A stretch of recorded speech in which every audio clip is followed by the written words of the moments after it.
I lost my Zoom window. We're live. I'm just trying to work it out.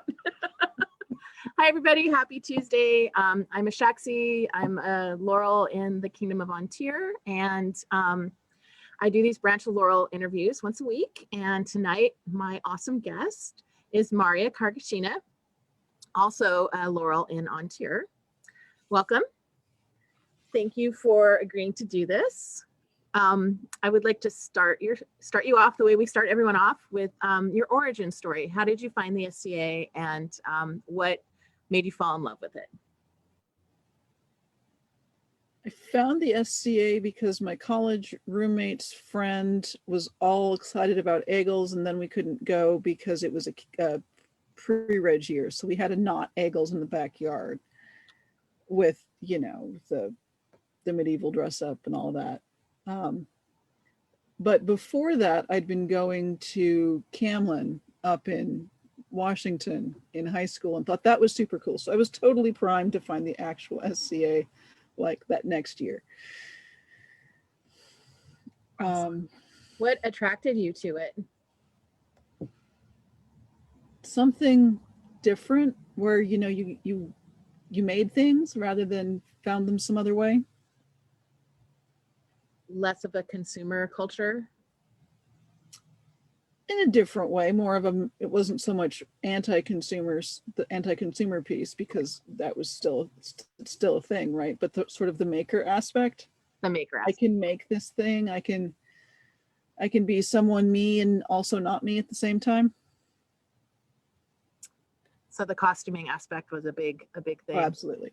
Awesome. Absolutely. And so did you started out in Adiantum? I did. Okay. I did. Though a lot of those early costuming attempts have been lost, and it's you're fine with that? It was the early bed Hey, my first costume was a silk pirate shirt with a tablecloth skirt that was fastened with a bungee cord. So, okay, yeah, it was like that. Yeah, we all start somewhere. It wasn't the bed sheet that was the problem. It was like the color and pattern choice, to be fair. Were they floral? One of them was like really contrasty spirals that I was sure was vaguely Celtic on some sort of 14th century cut, because that made sense. And yeah, then the other one was kind of this little dried weed 70s floral. Awesome. And were you treated courteously when you came to an SCA event in that? It was fine. That's awesome. I mean,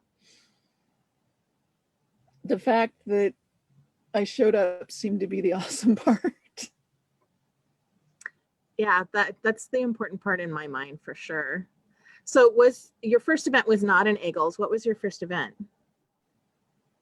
My first event was actually the May Crown. The first one that I actually went to was the May Crown down in Shady Cove in like 94.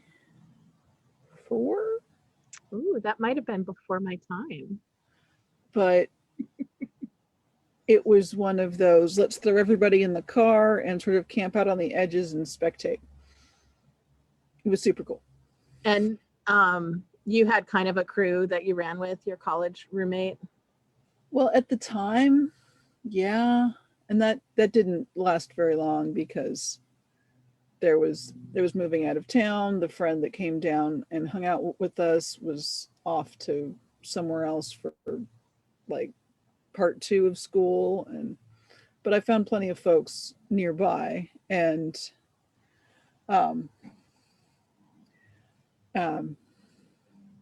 said college roommate is actually Ursel. Oh wow, that's great. I'm simplifying some because we weren't roommates then exactly, but we had been, and we would be later. And so like of the people that I met we will also include Rustam, Awesome. because those were the folks that Ursula was like, okay, so you're going to go down there, you're going to see these people are probably cool. So you had Also, sort of a safe mentor-ish place to go. just kind of some directions. And, a couple, people that were known to be cool. And off I went. Because after that, I realized, oh, I can fight. And you got into fighting. I did, and then I was really hooked forever. Awesome. How long did you fight for? Are you still fighting? I haven't got rid of my armor, but I hadn't for a while.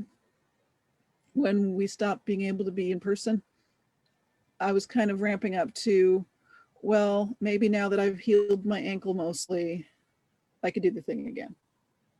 And I hadn't gotten past, does this armor even still fit?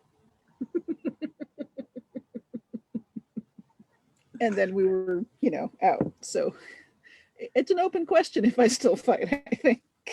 Did you ever squire to somebody in your fighting career? Yeah, absolutely. I met Duke James at 30 year. Of course, he introduced himself as Jim because he's like that. Mm-hmm. And that both meant that I was really irritated the next day when I figured out all the rest of it. But also maybe Pierre Shy me back then wouldn't have talked to him if I'd known. It's unclear. But eventually that was a thing. And technically I was sort of released as a squire when he moved to Colorado. Mm-hmm.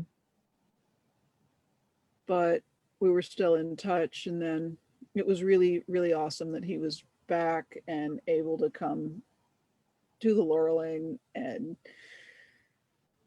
yeah. I pulled when we share photos, I pulled a picture of him watching you get laureled, and there's so much love and joy in his face. It's very moving. So I've been wondering what the connection was, and now we know. Yeah. And I also sort of, Ambrose was never my knight, but he was my foster knight from time to time, if Jim was too far away. But yeah. Those are two really spectacular men. That's awesome. Did you what made you realize that you wanted to kind of go down an arts path, and who did you go for mentorship with that? Well, I just kind of did it for the longest time because I can't not, right? And at a certain point, I got it. I started digging into costuming, and this was, of course, after I'd had at least one kid and wasn't fighting as much, so like I had time. Mm-hmm. And I ended up, because I ended up associated with Akir Lutris anyways, there was this moment at an Eagles where Elflet and I go to get the car from the parking lot, and we come back, and at the same time we turn to each other and say something like, "So have you thought?" And I was thinking, because I'd already observed that, she is our lady of the spreadsheets and the researching, not just this one thing I like, but things. She'll get a rabbit hole and come home with Miklos says, my hands are too far apart for the stacking interlibrary loan. And that seemed like fun and something that, yeah. So is that how your brain works too? I don't always do a spreadsheet. But yes, I will get a thing and I will research all of it and I will download all the things and interlibrary loan all the things. And maybe I can borrow this book from so and so and I'll get most of the way through it and then I'll do the thing and I'll either stick with it or it was cool. I'll keep that stuff and the next shiny thing will appear. And is art something that's always been a part of you growing up? Is that what you went to school for? Or? It's always been a thing. I would take my lunch in the art room in high school. And then I ended up going to school for art and geology together, which was hi, let's pick two high classroom time majors. And I ended up having to not do as much geology because there was no way. But yeah, but that was textiles. So weaving and some of the surface design stuff. Wow, that's really cool. I didn't know that. And you, outside the SCA, you do a lot of painting now. Correct. Now the wheel of art fun has turned to painting and printmaking currently. So cool. Just you always seem to have something new and exciting going on.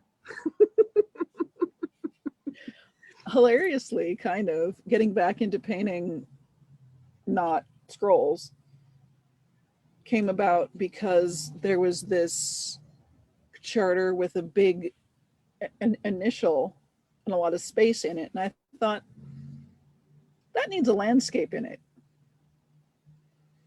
And I had so much fun painting the landscape that I did another scroll charter in a similar way. And then I was like, I have paper.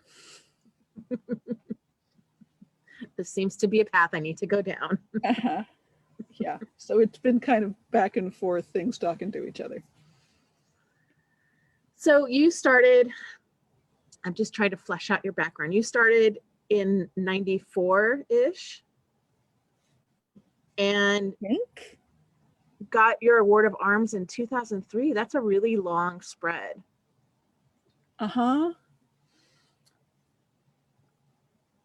Well, I was a fighter.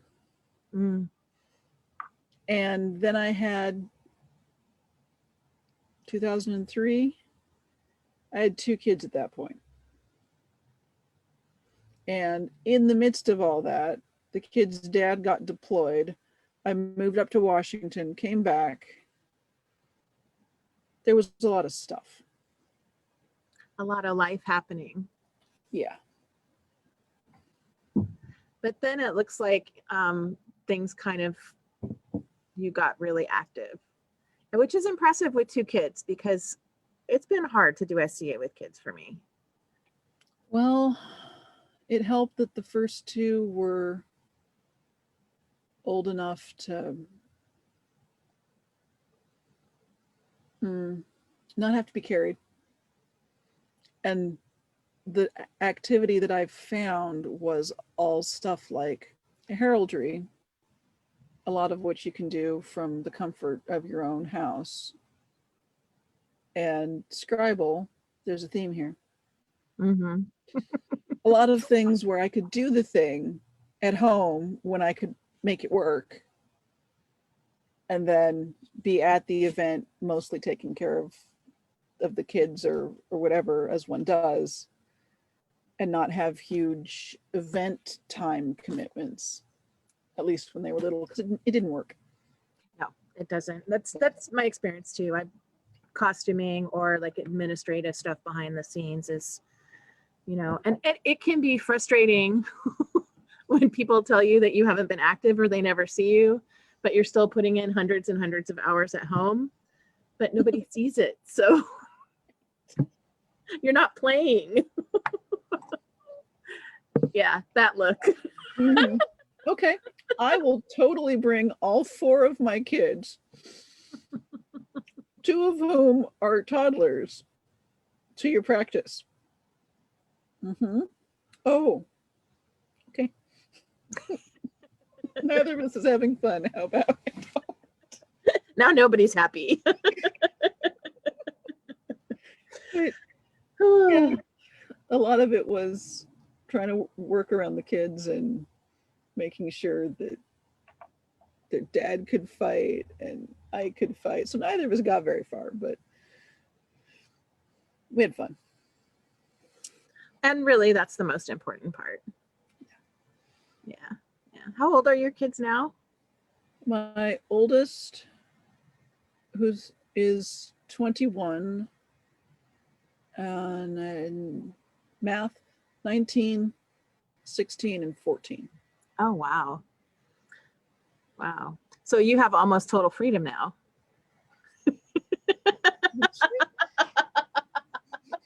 I mean, Mom, hey, Mom, could you ask so-and-so to turn the TV down?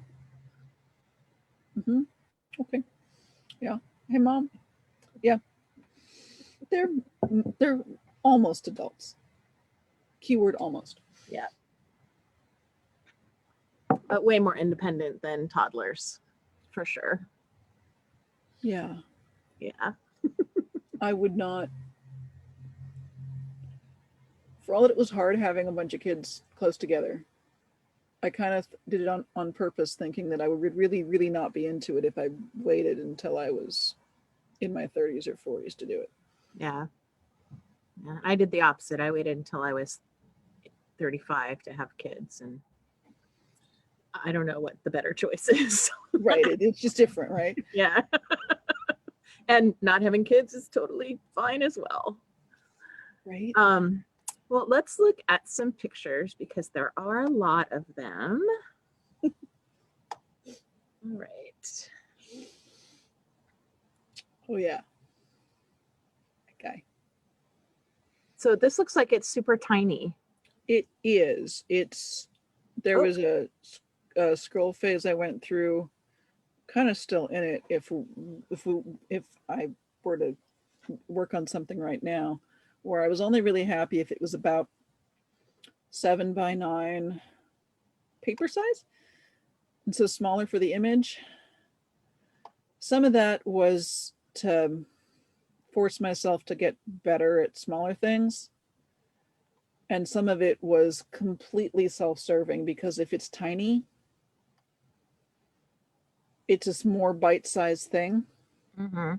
So it's easier to do a cool thing in a little size than to do the wall eating giants. And then the other part of that is informed by a lot of our exemplars. What we're basing this stuff on is that size. Not all of it, for sure. Right. But a lot of it, we in the SCA tend to work a little bigger than stuff actually was.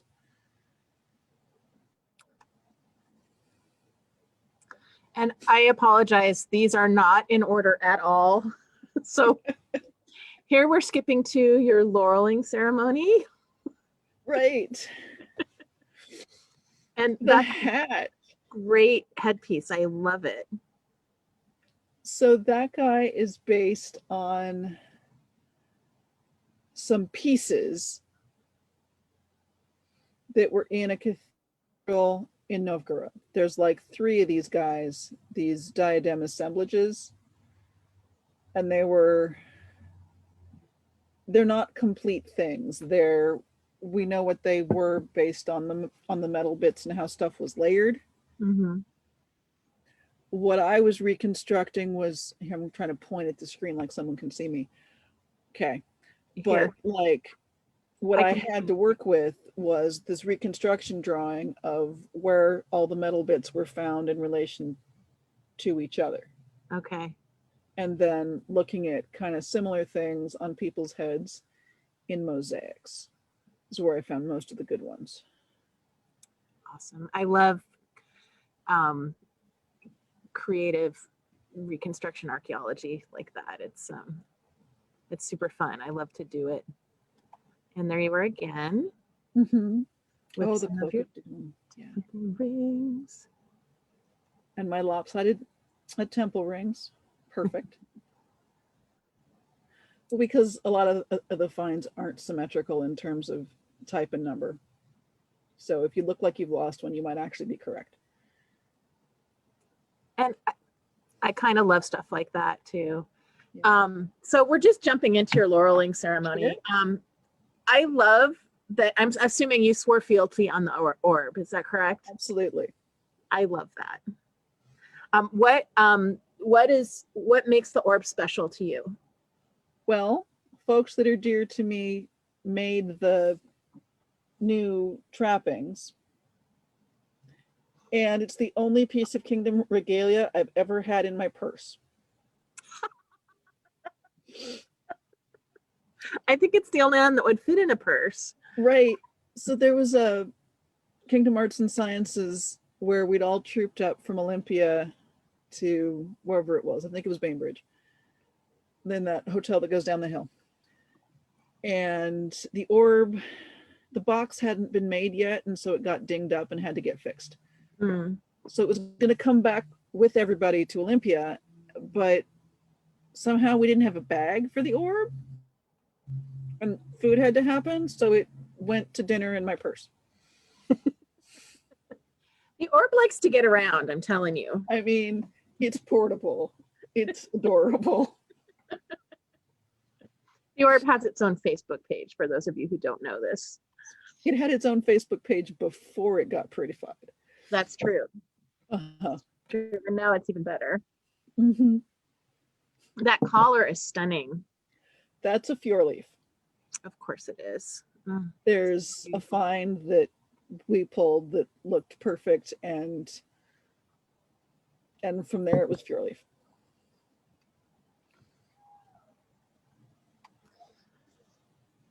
Did you make these yourself? I made a pile of those. Actually, hang on. She's gonna go get something.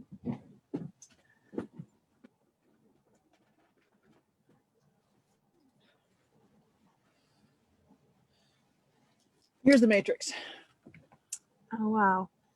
So is that you're tiny on my screen. Is that soapstone?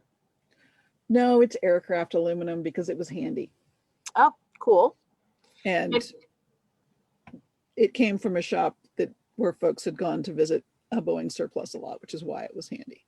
Oh, I miss Boeing surplus. I used to go all the time. But yeah, I made a huge pile of those. I've got some of them on the Goth Ostrogoth too, because great. Everybody loves these little plaques in the time frame I'm most interested in. Yeah, I would wear the heck out of those for my stuff for sure. They're really kind of time traveler, really, because they work for later period too. We never get tired of shiny, right? Right. Attractive. Hi, Seamus. All right. I've not yet made a camera. I can't make a face at. And this is just a sweet picture. Oh yeah, that was Kingdom Arts and Sciences. Not this year, but last year. So you entered, did you do single entry or did you do championship entry for Kingdom Arts and Sciences? Both sequentially. Okay. And before that, you did baronial level competitions? Kind of in between. Okay. I mean, I got kind of quixotic and decided that I would take this thing to Kingdom. And you did it. Well, yeah, that wasn't this year. It was several years previously. What am I explaining? I'm explaining the world here, clearly. I love the dress you're wearing. It is the best dress. Yeah. Oh, go back. All right. So now we're at another. Oh, that's Seamus's Laurel. Okay. Yeah. figured he needed a page from an herbal, and that's the Laurel from the one I picked.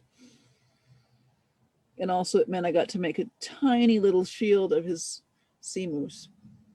Oh, which is right here. That's Yeah. super cool. Of course, I signed it because I was Black Lion at the time that I made it. Oh, and you can do stuff like that. I get to do that. It's the best part of the. So for people who the don't best know, part. what is the Office of Black Lion in So Ontario? as principal herald for the kingdom, I sometimes get to attest that a scroll has the right name and device and sort of co-sign with their majesties that so and so gets to use this now. I think it's great because it means I get to look at scrolls and sign them.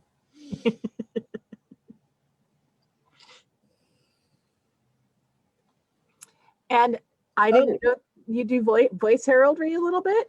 Is that what this is? That's what's going on here. I am reading the oath bits for Gersvinda's Laureling. Wow. She asked me to do it, and I'm not going to say no. I'm not the loudest or the best on any quantitative scale voice herald, but I love it. And I've gone from being unhearable to hearable, so that's improvement. That's good growth for sure. It's something I've always wanted to do and never done. So I think it's honestly pretty cool. Once you figure out how to project, I'm good at projecting. It's the flubbing my words that I'm not so good about. Oh, pretend you didn't. It's fine. No, really, if you don't show that you screwed it up drastically, the odds of anyone else noticing are much smaller. I love the multiple layers of temple rings that you have got going on here. Oh yeah, that's the fun part, because the finds are sometimes whoever we're looking at, she had 2, sometimes she had 6. I think one of the things that you do in your costuming is you're very kind of organic with it. It's not, you don't hold on to this modern aesthetic of things being matchy and things being like an even colored dye. It's much more period appropriate to my eye to have things, I don't know, be the way that I'm not saying this well at all, talking about tripping over words, but you just look more correct to me than a lot of the like kind of sterile matchy outfits. So does that make sense? It does. Some of it is, I try to make stuff that looks like it belongs with other stuff, but that it isn't stuck. Yeah. And it probably also helps that for a while there, I was going camping in this stuff almost 2 and 3 weekends a month. So I really began to see it as just clothes. Yeah. And once I saw it as just clothes that went in, some like time frame and place buckets, that everything goes with everything. Then everything really does go with everything. And maybe that orange and that green, I mean, don't usually go together, but I'm cold. I love orange and green together. I do too, but people say that it doesn't work, and I don't care. Whatever. Orange and it's green, and also I'm cold. This is beautiful. I love the red and black. Oh, these guys, yeah. The with the little doodly bits around them, I adore those. These. Yeah, they're so fun, and they look so cool. They really do. You can just kind of play. How did you learn to do scribal arts? Was that sort of a self-taught thing, or? Largely self-taught, though Three Mountains has a pretty robust tradition of doing the scribal night Mm-hmm. where we'd all get together and work on stuff. So lots of feedback and sharing of ideas there. Right, lots of resource sharing and one sec. Okay. In a bit. It's fine. No, I will later. Go on. All of the meat is gone. I will deal with it later, sweetheart. Thank you.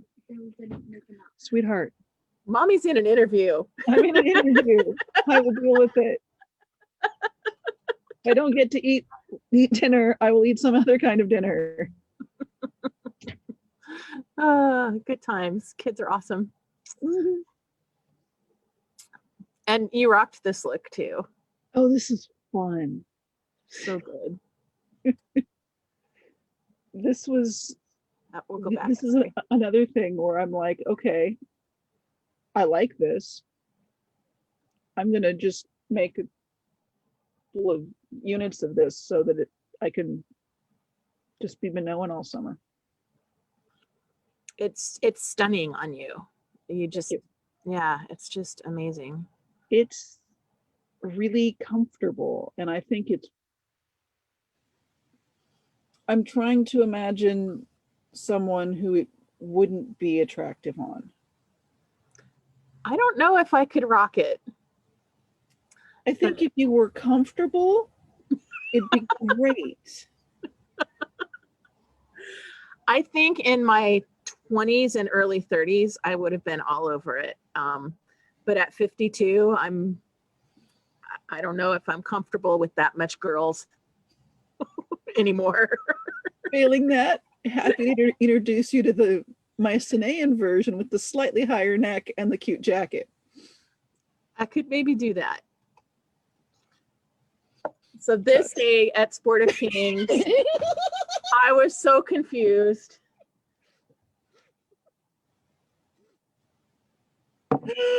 Oh, this was so great. This was so great. We confused so many humans. So many double takes. Kalja made a face. It was the most amazing face. Everybody made a face. It was so great. And what's hilarious is that's Vesta's dress she's wearing. Like the only thing we swapped was the head wrap and the Pineva. Wow. That's her underdress from princessing. She had a Russian set. So good. We had to warn a couple people in advance what we were doing. Oh, I'm having a hard time. Here we go. Oh yeah, those charters. So these are charters. Did you make the masters or are they just charters that you painted? Oops. I made the masters. Lois loves. I was royal scribe. Well, either Ludviga or Eden was royal scribe here. I don't remember which, because it kind of was in succession. And she has this idea that sets are great, where they're all kind of talk to each other. Yes. Or are kind of the same thing. And this is totally kind of the same thing because all the corners line up. And some of the ends are the same. But this is the tetralogical or Novgorod style that I just love. The first sort of Russian illumination style I ran into, this is that. And this is kind of what made me decide that Novgorod was cool, because this was all over. It's interesting, all of the knotwork that is in it. It would be really cool to follow the travel of that style. Well, I I have a paper, but I'd have to look it up right at this point. Geographically, it starts up north and then it's everywhere for a while. And then it kind of gets demoted to just the initials and stuff Mm-hmm. later. Oh, hi. That's a familiar outfit. Right. I love this. So there was a joke that Elflin and I had made a couple times that we should be goths. And then finally we were doing it. And so 12th night, I'm like, well, I have stuff. And we have sort of a Lombard goth and 2 Ostrogoths because of course my apprentice Zara wanted to play 2. Of course. Of course. And it was great. And there's something about this particular outfit that makes everyone get out of my way. I don't know what it is. It's very regal. Maybe it's the wall of black.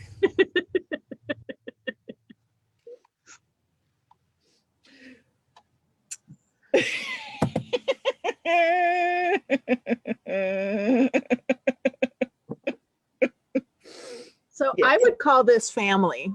Yeah, pretty much. Yeah. It's such a wonderful group of people. Note the oldest refusing to show his face to the camera.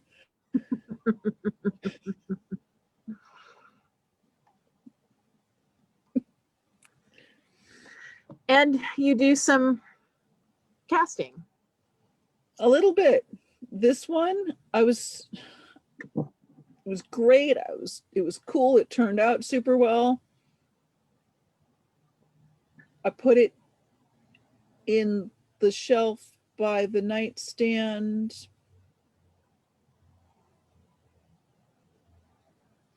Some brownie or other little fake creature has a great lunula. It disappeared. It disappeared. I didn't find it when I cleaned the room. I didn't find it when I moved. That keeps happening with my felt hats that I make myself. I think I've made myself 5 different felt hats and they're all gone. They just go away. I don't know where they all are. When I lose a hat, I blame a child, but I don't know. Yeah, I don't know either. So I didn't know that you've been making birch bark boxes.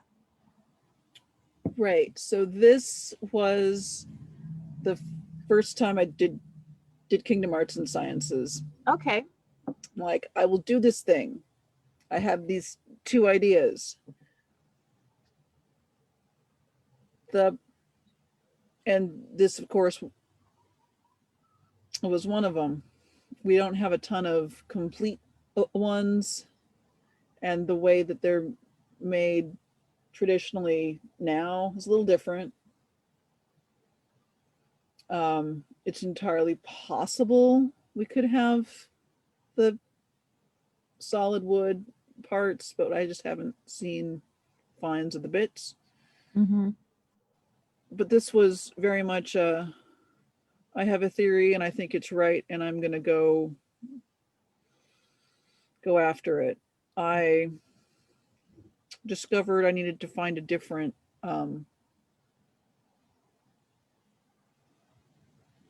Twine thing, because this is some terrible Cecil thing, and I should be digging up some spruce roots Oh, to make interesting. it match. But the big discovery here was I initially thought the stuff was painted on. It wasn't. It was scratched in like that is. Oh, wow. Because the birch bark really kind of holds it indents. Yeah, it indents and it stays that way. Well, I mean, we were writing on this. Right. And keeping that level of indentation. So yeah, it works for lines too. So cool. Back to Scribble.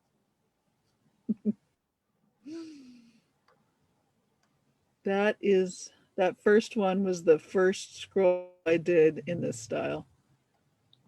Do you And want me I to go think this is back? the second right here. Okay. Yeah. Yeah. Yeah, I think I was the first one in that style.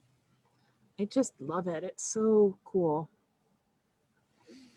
I love that you get that there's gold and blue and space. Here's what I thought was going on with those boxes. No. No, I think the other box looks much more interesting. And then, did you take a Fjord Leaf class? I took a Fjord Leaf class, So awesome. and that's 3. Mm. It's beautiful. Oh, another one with heraldry on it. This style, it's not the same. It's not, but it's similar temporally. It's also like 12th century. Mm-hmm. And I find it really interesting that the negative space with red is a commonality. I wonder what that is. My unresearched, and I don't know how accurate theory it is that this plus the Byzantine style, the Greek style, plus the kind of already existent wood carving is where we got that tetralogical Novgorod style that I love so much. Mm-hmm. Like it doesn't, well, I mean, there's not really a place to look for it pre-Christianity, Right. but there it is right there.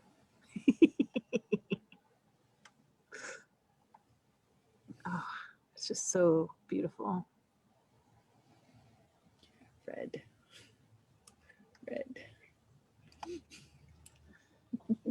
And then there's some textile dyeing because Yes. you got to Yes. do everything. Well, when I said I find a rabbit hole and then I may or may not move on or just sort of back burner it forever.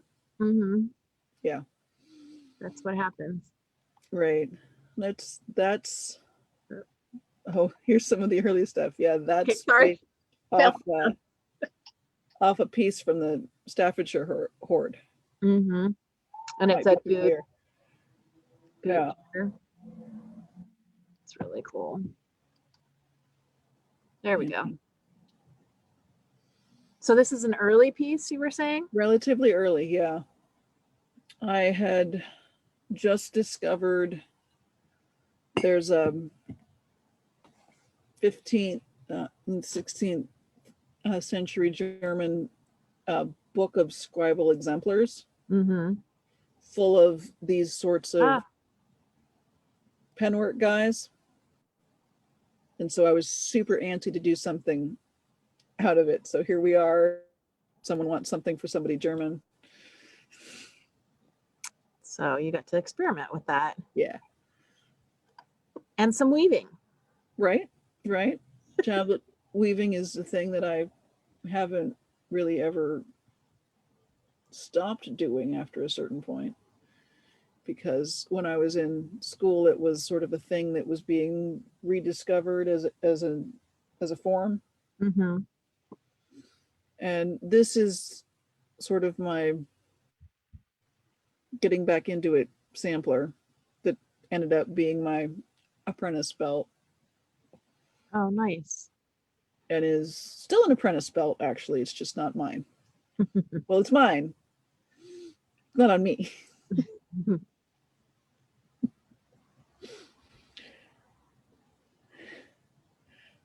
Yep. Playing cards because, oh, and this is when I discovered the sort of, we're going to give you arms and stuff style. There's this whole format.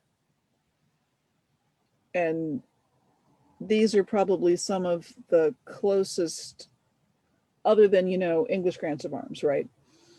Mm-hmm. Besides those, these are probably some of the closest documents to the kind of documents that we make Right. in the SCA, because they're kind of the history about why so-and-so is extra noble and great, and their family has always been great. And we're just confirming that they have the rights and privileges of a noble. And some of them, the longer form ones, will include, the actual court case statements. Wow. They can go on. This, I borrowed the format, and looks like I did it in just a standard text, but in Spanish. Looks like it's modern Spanish too. Very cool. And then there's lace making. Well, that was the time I took Prudence's class and thought, Wow. this is really cool. It's really cool. I had a moment of thinking that it was going to be something I was really going to get into. It wasn't. And then it passed. I bought some books. And here's the big full version thing. of that. Yeah. Yeah. Wow. When I was talking about how we make things bigger than they actually are, this is an example. This is bigger than it really, really was, because I was feeling ambitious. Victor's getting his Master of Defense. He wants me to do the scroll. Well, I'm going to try and do, mostly period pigments and real parchment. I learned so much, and all of it the hard way. Ugh. Like, it's wrinklier than I expected. I did all kinds of things that I told David about after the fact, and he got this look on his face of, you did what? It's okay though. So I guess.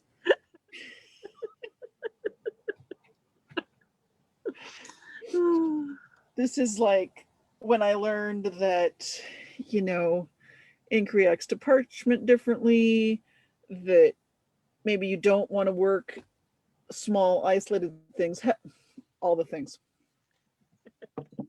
It's a hell of a practice piece. I was stuck. It had to come out.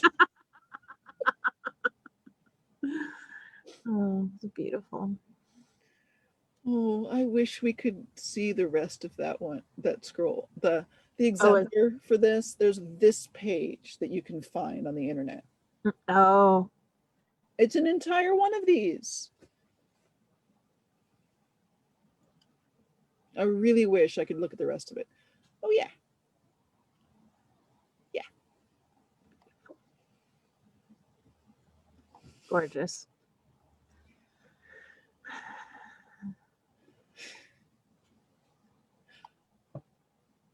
Temple rings.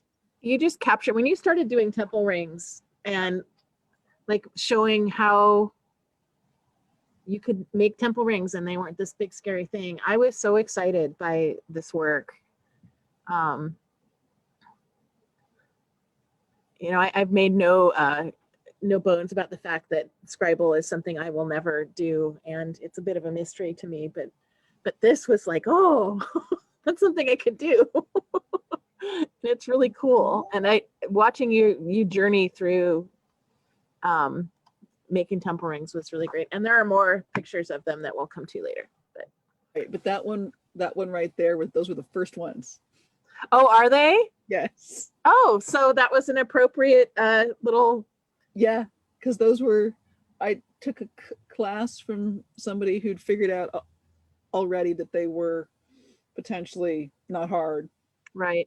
At West War, and I was in love at that point, and I bought a bunch of books and checked a bunch of books and downloaded a bunch of articles.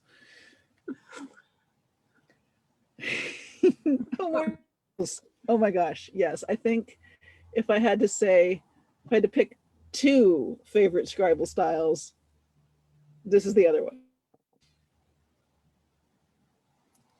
I Will love always all love the the work doodle. Just so cool.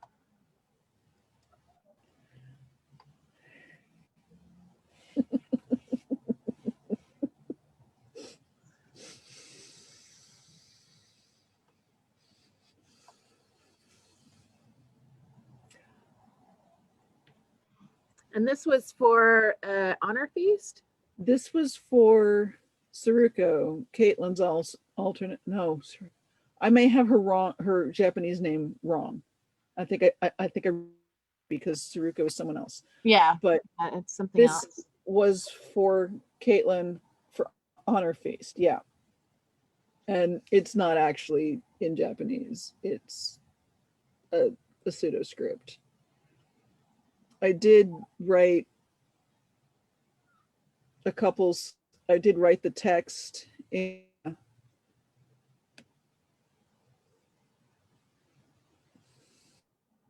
Very cool. Was trying to follow a poetic form, and I don't recall now how well I was able to do that, but yeah. Oh, you can't. The problem when you write in gold is that it's hard to read from some angles. Yeah.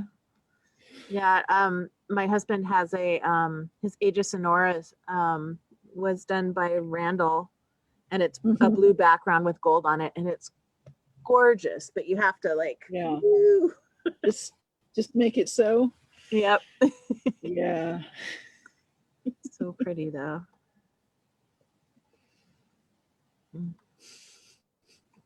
Oh, the little baby. Well, it's the kid scroll face. So that one, the request was that it involved cats. Really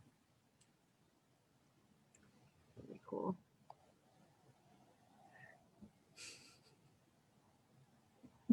And is this another super tiny one? These aren't super tiny. I would have liked them to be tinier in retrospect. This was about when I was finding some of the more interesting documentary stuff where it actually is a doc, not a book. But they're not huge, but they're not tiny. That's an interesting turquoise color. Is that it's common? a pretty rational in green, just photographs real strange. Okay. I mean, it's the we ground up a bunch of malachite equivalent. Oh, awesome. Yeah, it looks a So- lot more turquoisey than that. Yeah. But things photograph weird for sure. And my screen is probably really old.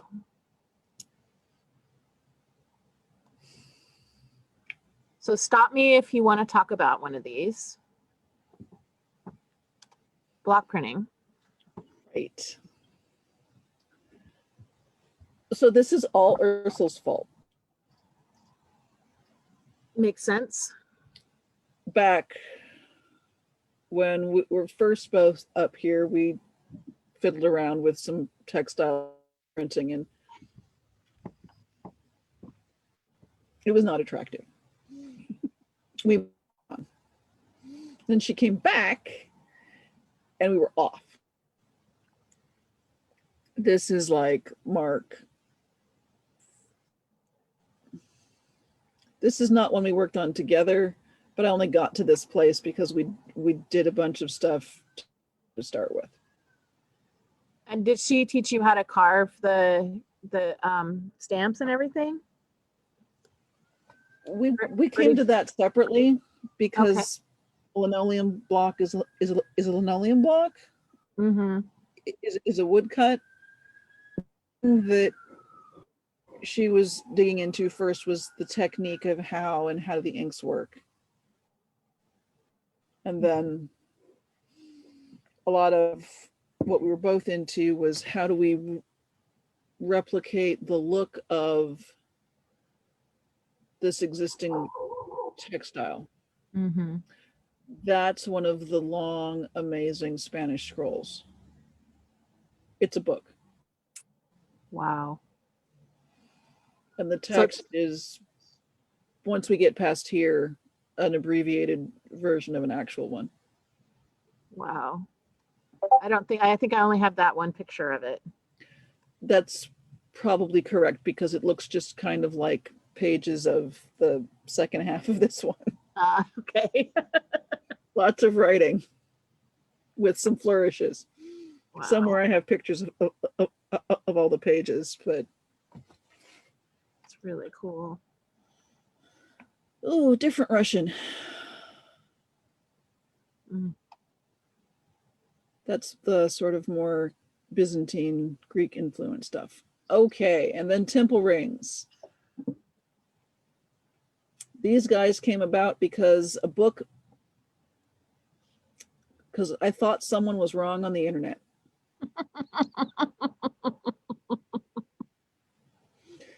Someone saying this is cast or this is something else, and I'm like, no, it's forged. Yeah. And then I proceeded to forge them with some assistance in figuring out how here. And in doing so, realized, well, maybe some of them were cast off of forged models. That makes sense. But it's certainly wasn't the only way to do it. Right. Right. That's one of my big pet peeves when people get stuck in this. It was done this way and only this way. It's like, no. So much of this metal stuff, like, I'm pretty sure that it was done one way at first and then copied the other way. The little sort of divot in the ring you can see just of the example ones is why I was like, no, that's forged, because you don't get that. It's kind of the little crease there. You don't get that Here. if it's cast. Yeah, right there.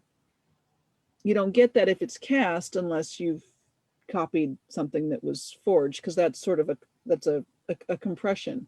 Right. Right. Anyhow. It's really interesting. And so did you kind of stamped these out and then shaped them afterwards?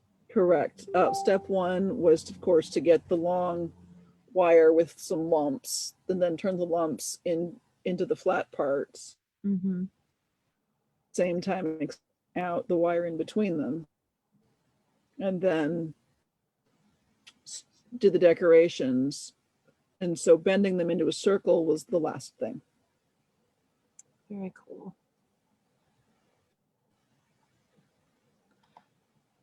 I'm back to square. The original of the one the inspiration for that orange was pink, but I edited that because orange. Orange is fantastic. I love orange. Orange is great.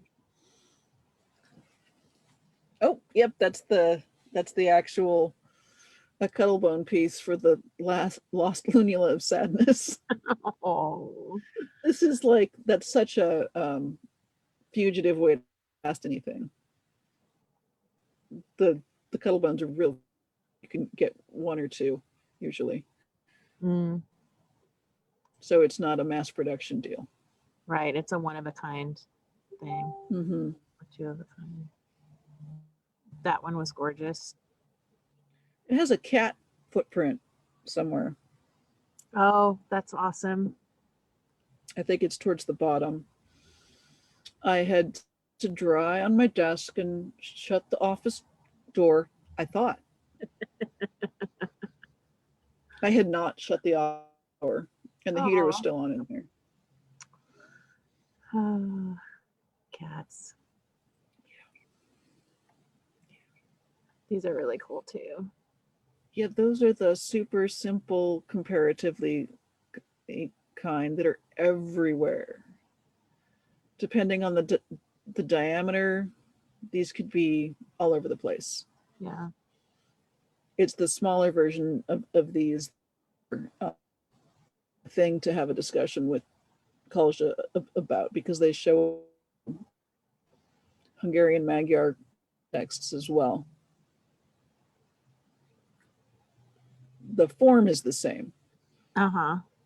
The And do you think they have placement and what they're doing is what we get to have the discussion. I was going to say, I'm kind of remembering that there was a big discussion about what they were used for. And then this is just, it's such a great, simple and underdress with the pleating. Right. That's the underdress from the Pskov find Mhm. in format.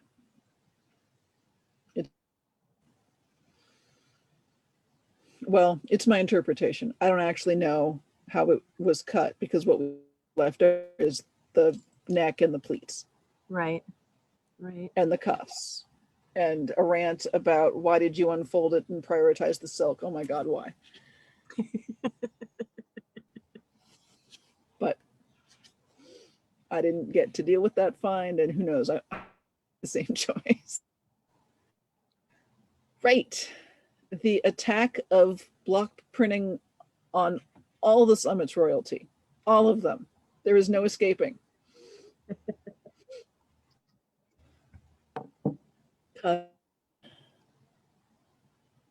had made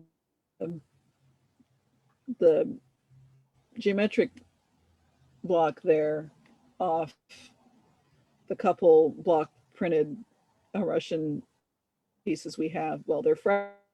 This is the popular recreation. Though I've seen another one that I want to compare side by side. Mm-hmm. Somebody, one of the newer block printing Laurels did. I think it's super great that one of the newer block printing Laurels, actually. Because there's like two, and There's like, what? there's more than just Ursel who it was a factor for now. There's a couple, and there's this other lady in maybe the middle Mm-hmm. who's doing really neat stuff in terms of research too. But yes, cover the summits in block printing. Very cool. And make all the rings. And make all the temple rings and all the sizes, because, oh look, I can get bronze wire the right gauge that's like the right composition even. What gauge is it? That's 10 gauge. Okay. And there's a variety of possibilities for what the right gauge is. Mm-hmm. What was most exciting to me, though, was that it was 80/20 bronze. Mm. And it wasn't brass, it wasn't copper, it wasn't, it was a pretty plausible. Where did you find that? Rio. Okay.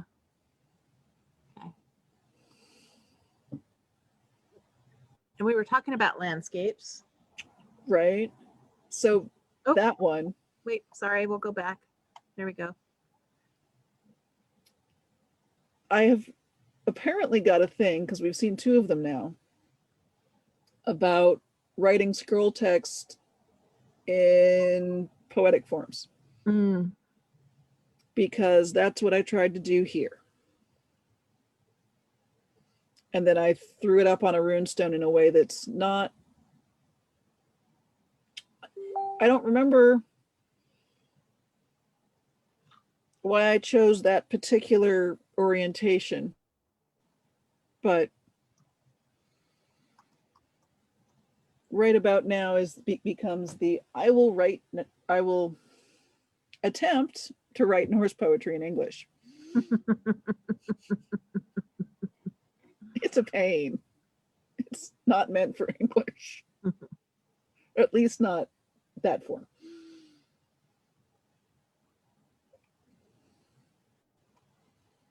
And then these are super cool. Oh yeah. Those are the same silver temple rings, but now with TT tiered pendants. Dangly bits. Those make the best noise.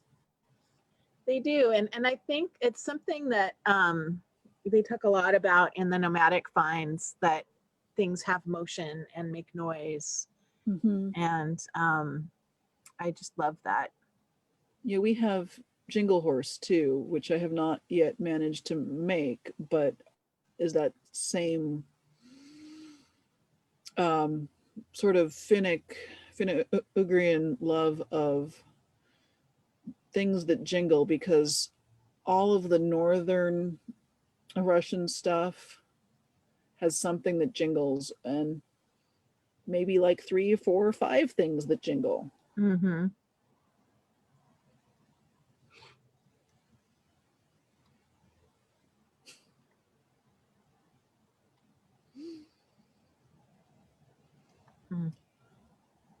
So this is another Kingdom Arts and Sciences entry. Oh, It's not a scroll. It's the carpet page from the Gospel of John with a miniature done in the same style and sort of the same conventions as they would have been. Yes, those weird rocks are a stylistic feature. I love them, but they're so funny. that they look so like modern art-ish. Yes, they do. They're like Interesting. brutalist Soviet propaganda looking stuff. Yeah, they really are.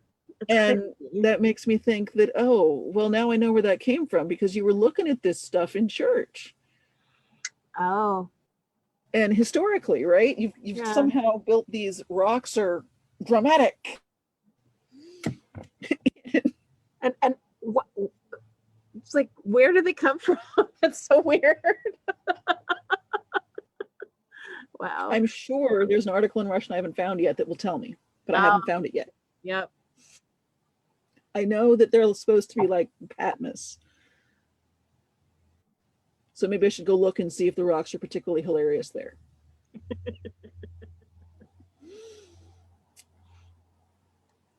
Okay, these guys, though they're jingly, Super jingly. they're Bavarian. Bavarian?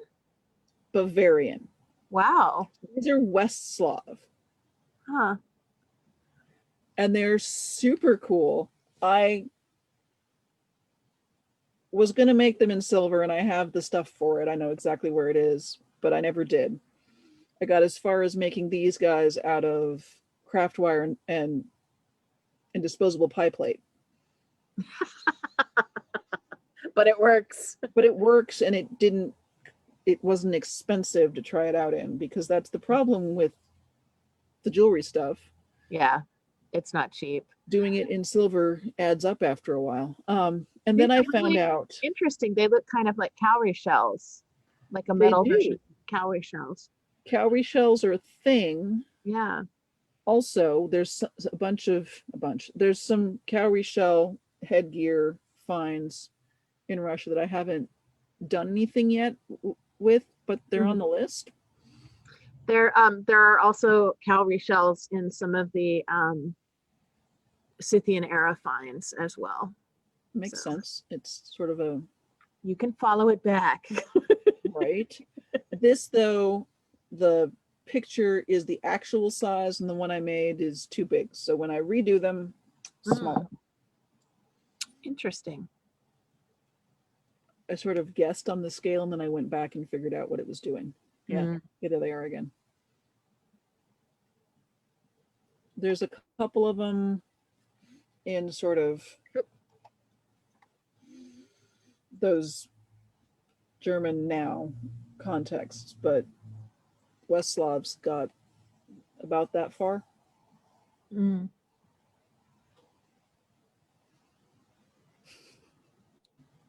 It's really pretty too.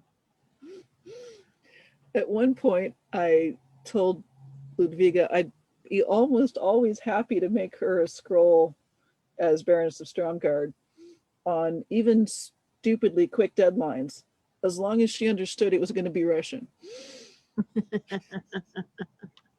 So was that previous one a stupid deadline? Probably. I just saw that it was from Ludwiga and Oh. Ivan. So I don't know. It might have, it might not have been. I don't remember at this point. Just Super pretty. This is fun. yes, this one is a really pretty faithful piece to this one little book of ours, which is full of this illusionary pieces of paper on all kinds of interesting patterns. Wow. This was for someone I knew would be super into the motif. So cool. Oh, yeah. So is this a scroll that you did, like a backlog scroll? This is What a is it? backlog scroll for,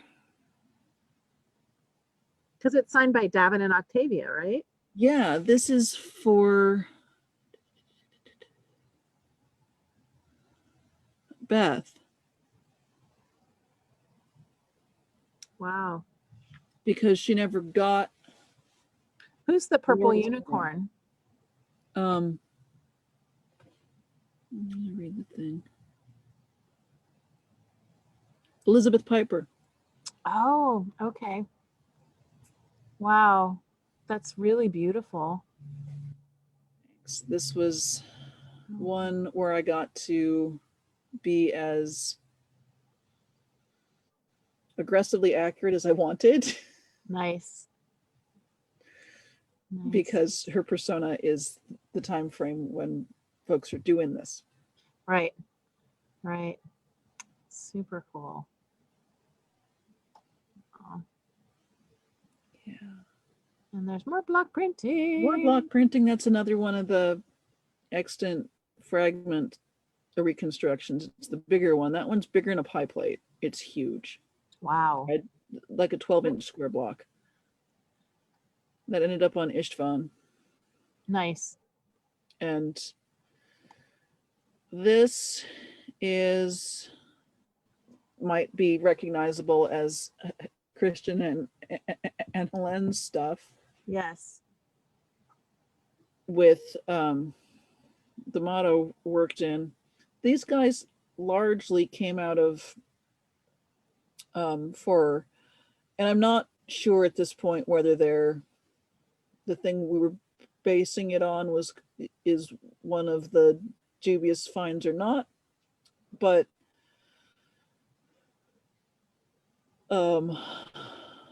the idea of the strewn charges is lovely, and the way it turned out, it was very heraldically effective.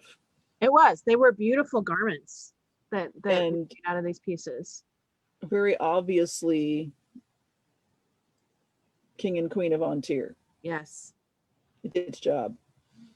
Absolutely.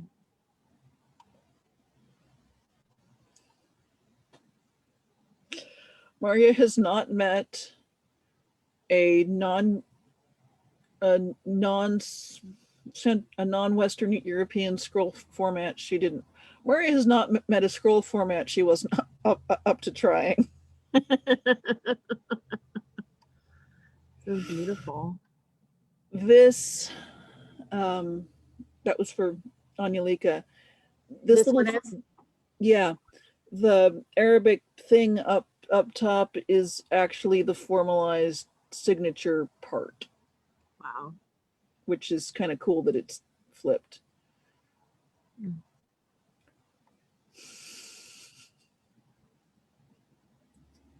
This guy. So this was a 2-hour scroll. Mm-hmm.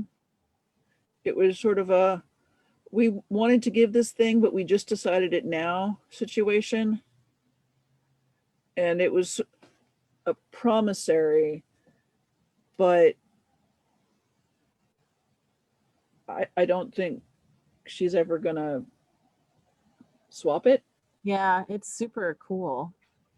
It's that doodle format that I love, Yeah, and you put a pendant seal on that, and it has enough gravitas that maybe we don't need the really detailed book illumination on everything. right. That's a rant. I hear you. These are Ah, too. And yeah, you made these beads? Yeah. those beads. Yeah. Wow. They are. I have to keep them pretty well shined up, or the student nature of the beads becomes apparent, Oh, uh-huh. because it's really tricky to get it to line up just right. Yeah. I mean, it's possible to do it first time eventually, but it took me a long time to get stuff that I didn't have to pop apart. Yeah, that's a steep learning curve. That's some major Yes. intricate soldering skills. This is cool. This looks like those like crayon erase things that you did when you were a little kid, you know? I love that it's on the colors on the black. This is, a Black Hours deal where, looking at the miniature, I might make some different choices, but I love how just shiny and everywhere it is. And this is totally the right style for Deo, because that's what this is. This is a award specifically to them. It's really interesting style. More temple rings. More temple rings. These guys are a different sort. Um, most of what I've done is the Novgorod stuff, because it's more wire and less casting. Mm-hmm. These are Severian, is what they're usually called. Also, more wire, less casting. Yeah. Earlier, I but think one of the things that has intimidated me about temple rings is that it feels like the costumes that go with them are probably very different. I may be totally wrong. And so I haven't made them because I'm afraid that I'm going to mess up the costume and do like one tribe temple ring and one tribe outfit. Am I off base? Yeah, Okay. I think so, Okay. at least.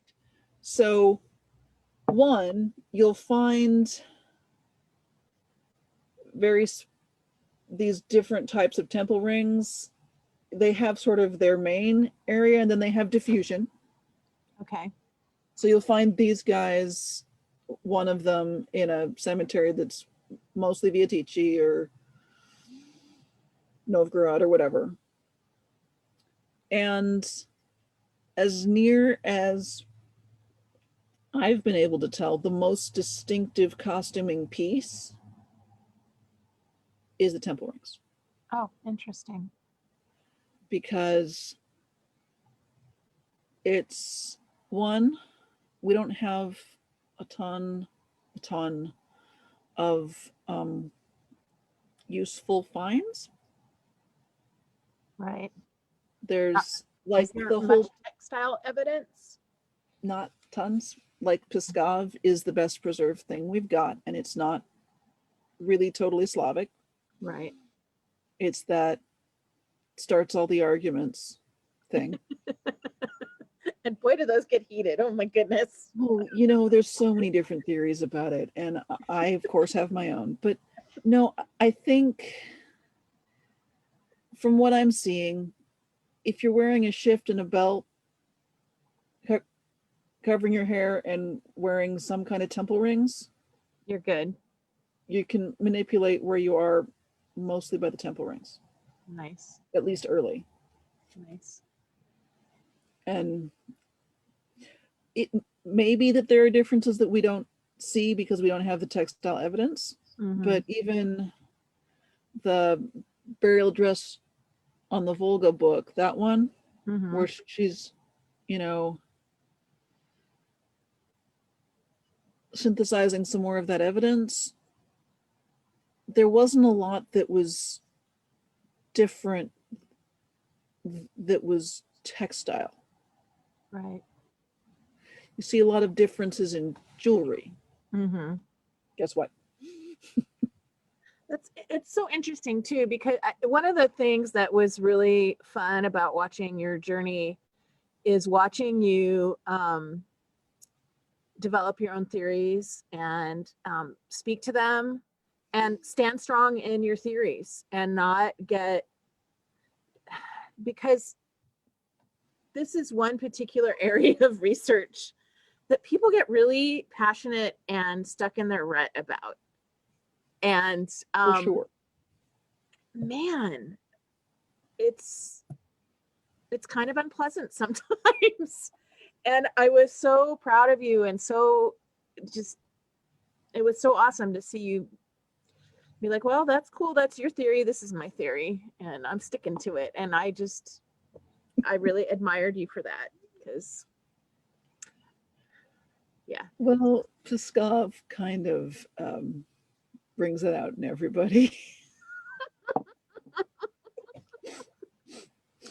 Oh, so funny.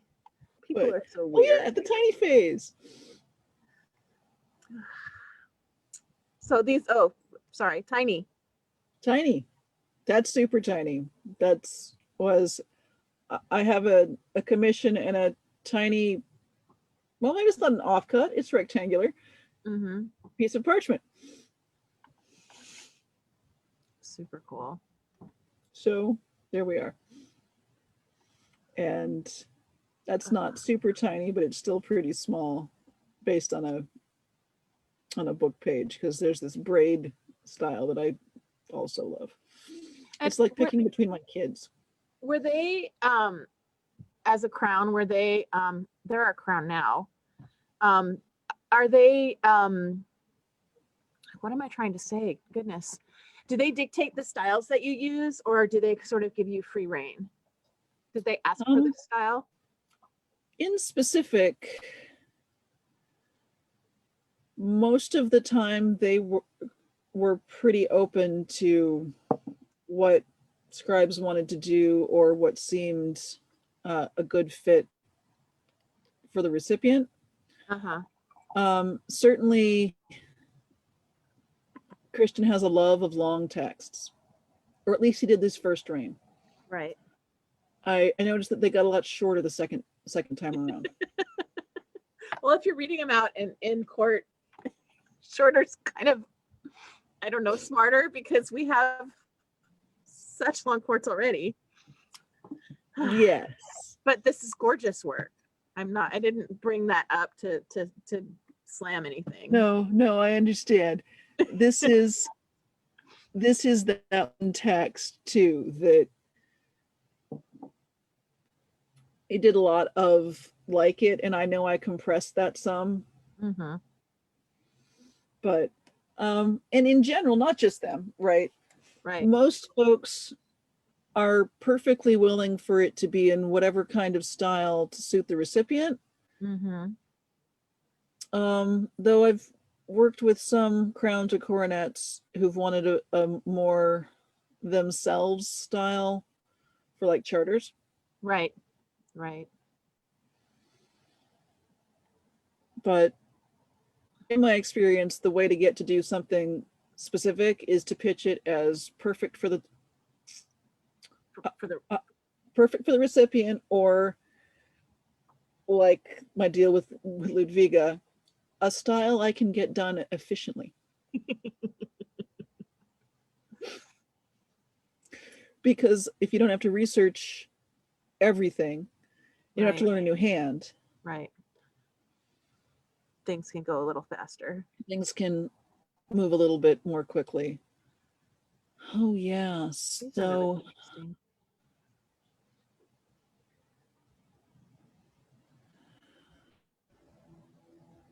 Should I stay on this or should I skip it? No, Skip go it? ahead and move on. I was just trying to Okay. remember what that was. Okay. Okay. So, right, the temple rings that I'm probably, well, I mean, the find was braided leather with this many temple rings.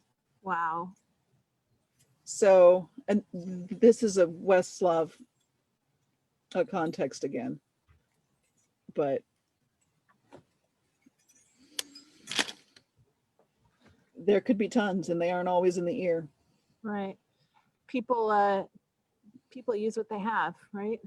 Right. And for the longest time, folks thought that all of the headgear bits should be leather because of this one find Mm-hmm. with a bunch of this type through a piece of leather.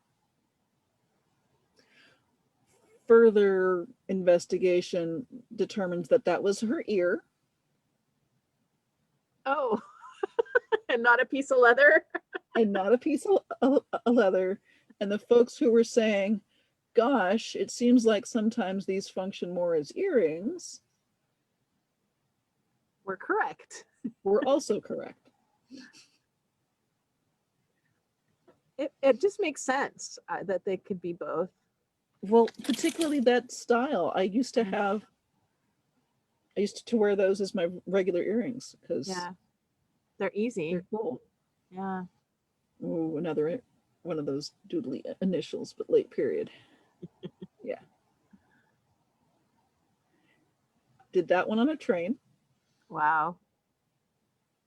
That's really cool. Ooh, one of the original. I want to make things tiny. Those are West. Okay. Okay, now here we'll go to the temple ring. Sorry. Those guys are West Slav again. So not Russia, though they've found a couple in Novgorod, but the general distribution is more Western. Mm-hmm. Because we can't really say these ones are only found in X place. We Right. can say these are most commonly found in X place.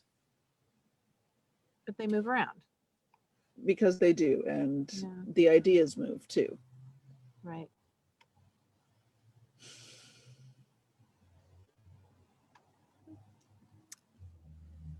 Dinglies! I love these. I mean, a whole batch of them. And another one of those guys. So this Yes.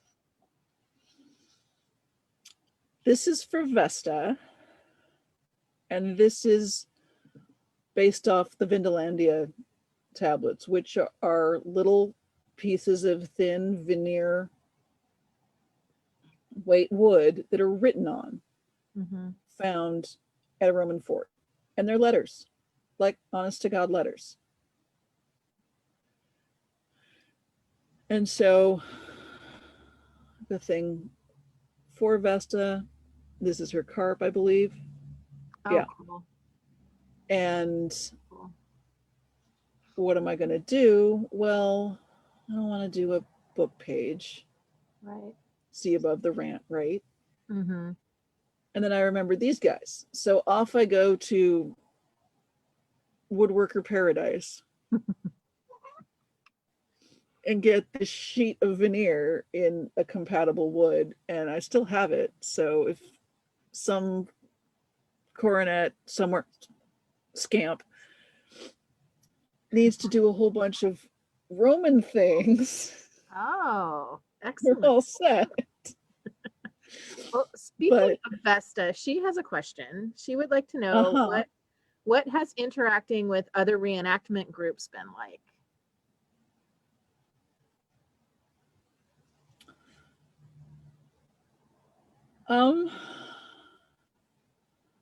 I haven't done a ton of it in person because out here it feels like the SCA and AmpGuard are kind of the game, Mm-hmm. and we all have enough similar assumptions. But online, there's been a whole lot of needing to authenticity level set. Mm-hmm. because some folks are really into the authenticity of their textiles, but haven't really considered, you know, design motifs on other things. Mm. And Because people get focused, right? people get focused. I made a pair of temple rings for a German reenactor. And of course, I've never been able to get out and see their stuff in Right. person. But, you know, it was looking like they had, at least her group had sort of similar concerns about looking the part. Interesting. I love the little bells on these. It's really cute. Yes, well, the little bells were an additional noise-making feature straight from the dig. That's not exactly the right kind of bell. That's the kind of bell that could easily be found by me rather than starting from scratch. But Yeah, right, the tiny Viscounty. so cute. At a certain point, I determined that he was getting one, whether he wanted it or not. Because Turk's Viscounty coronet also has the text on it. Oh wow! So he was. And I'm like, you're going to be a Viscount again. This means I get to make you a scroll. Ah, nice. And you have arms now. So, Very cool. And then this is one of your blocks. Right. I did that block for Finn. And he put it all over his stuff. And Caitlin printed it for, I think, his pelican stuff. Oh, right. Okay. I don't remember exactly what that went on, just that Caitlin came over so I could show her how to use it. That's another one of those sets of charters. They each got different text. Yes. This is gorgeous. Matthias. So in Three Mountains Scribal community, certain of us are really fond of Matthias needing another award because it means we get to draw skeletons and or skulls. And he thinks this is super great, so everyone's very happy. Awesome. But this was based off a book of ours of the very Memento Mori style, Office of the Dead. Renard is asking if you create your own pigments here. I do not create my own pigments. I use period pigments, but I'm not someone who's going to grind my own from a rock generally. Mm-hmm. I've wanted to get into some of the lakes and plant stuff, but I haven't tried it yet. Though some of my favorite paints are the set that I got as a Eagles prize that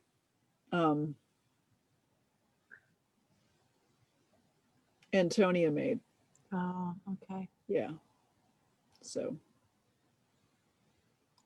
And then did you make these? More Bezanti bits. Yes, I did. That die is on the end of a railroad spike, and the other half is a lead cookie.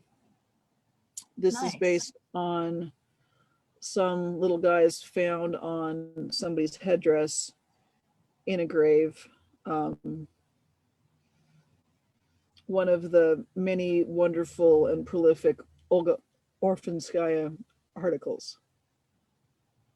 Like if I have a researcher who I will read anything she puts out, it's her. What's her name again? Olga Orfanskaya. Olga Orfanskaya. These are interesting too. Oh yeah, these are like Moravian, Serbian maybe?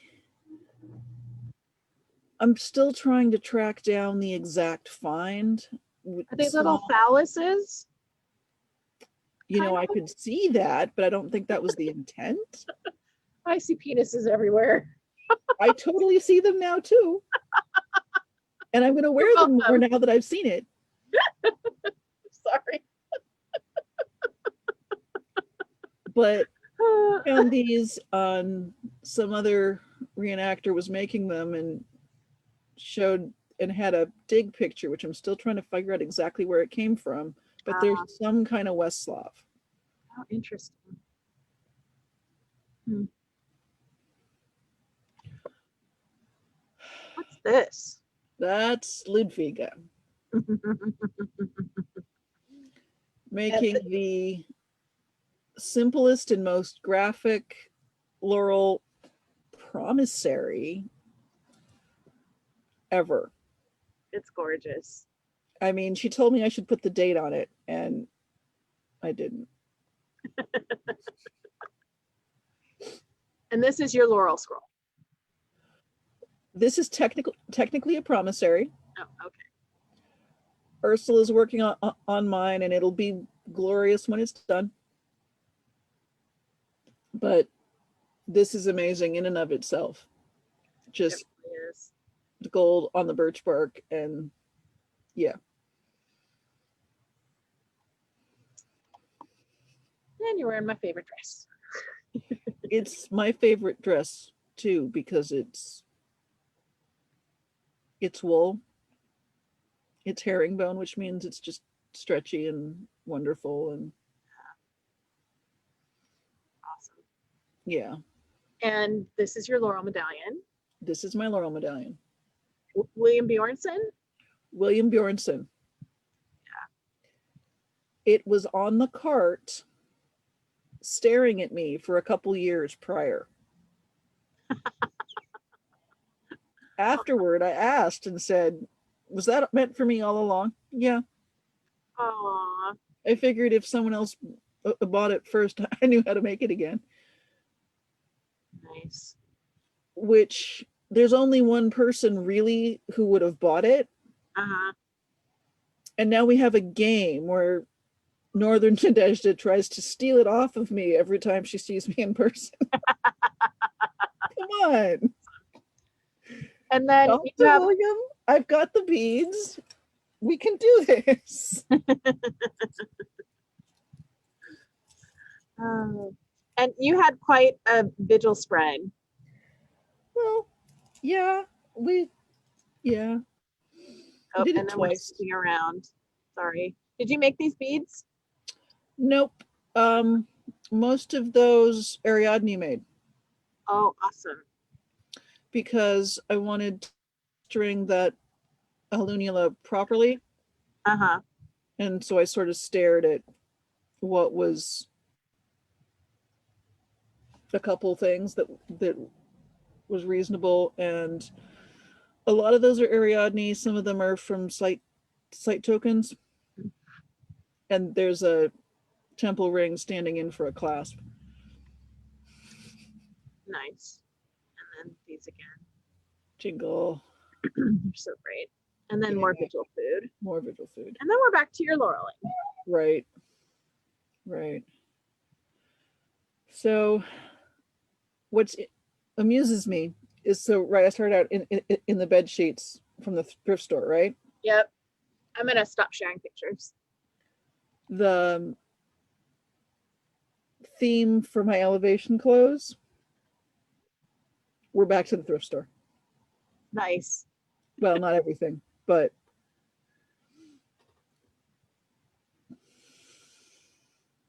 about half of what I was wearing has started off its life as a curtain. If it's appropriate, there's nothing wrong with that.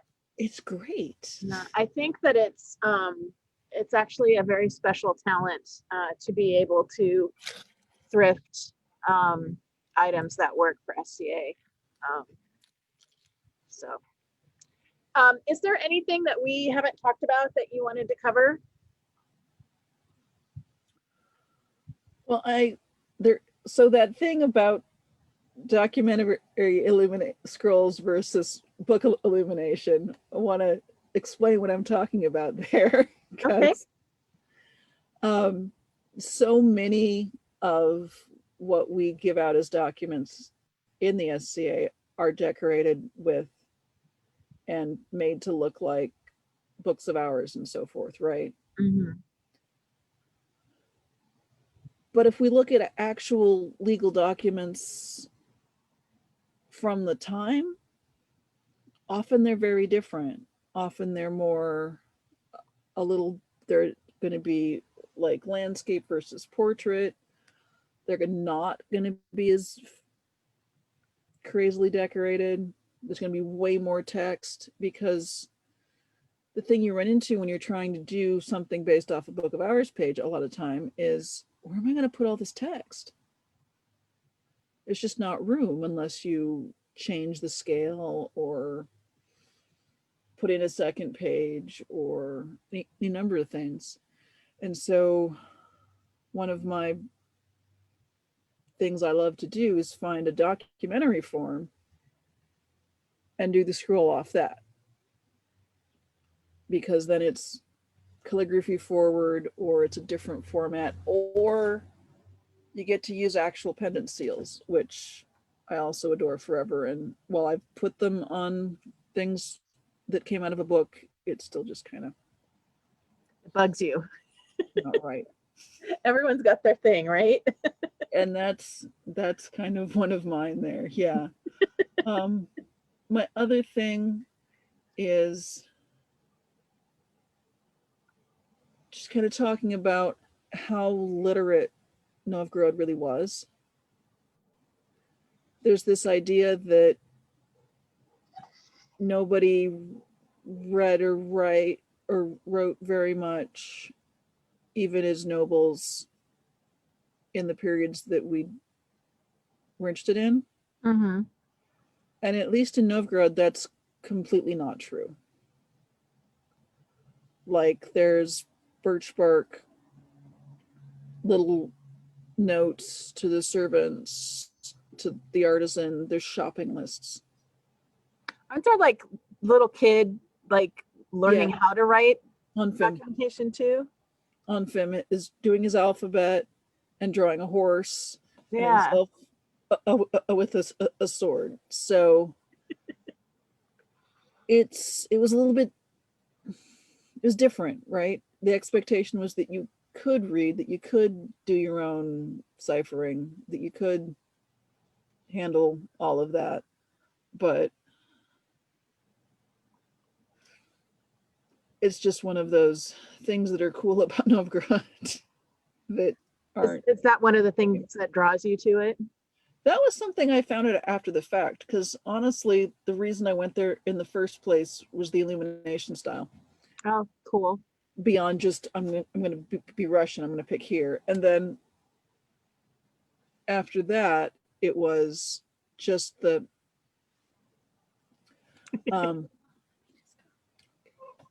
and then it was the ready availability of the archaeology in English, because mud preserves a lot of things. Fabric is really not on the list, Right. but everything else. It does. Did you make your earrings too? What, these? Yeah. Those are They're great. cornerless cuboid carnelian on some bronze. Oops. Yeah, they're great. I love them. Well, it's been a very interesting journey tonight. Thank you for sharing yourself, a little bit of yourself. I really appreciate your time. I can't remember who we're interviewing tomorrow. Oh, I two, think, yeah. huh? Let's see. Oh, we're interviewing, my sister and I are interviewing Viscountess Gwenllian tomorrow. So that should be a really interesting little slice of SCA history. Excellent. So thanks everybody for watching. And Marya, thank you again for your time. It's been wonderful to get to chat with you. And tell your kids thank you for their patience. Absolutely. We'll talk to you soon. Good night. Good night.